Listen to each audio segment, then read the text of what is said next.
We're going to track some guitar with compression and without compression. This is the AKLOT ST series. The link is going to be in my bio if you want to pick one of these up.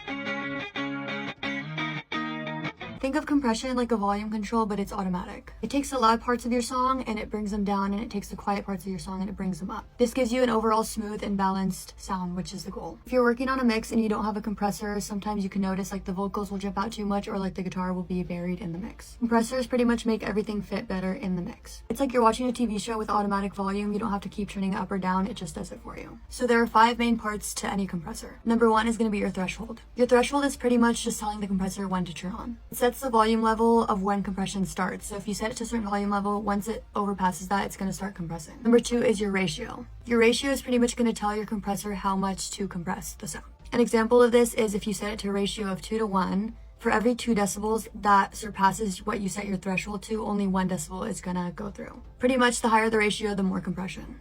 Number 3 is your attack. This is going to tell the compressor how fast to compress. A short attack is really good for vocals because it grabs any sound that surpasses it like pretty much instantly. A slow attack is good for drums because you don't hear it like cut off super abruptly and it lets a little bit of the sound come through. Number 4 is your release. This is how fast it should stop compressing. A short release bounces back quickly and a long release pretty much just smooths everything out a little bit more. Finally, you have your makeup gain. This is pretty much just for you to turn your volume back up after you compress because compressing the sound is going to make it quieter. So all those parts come together to create a compressor, and it pretty much just smooths and cleans out your sound.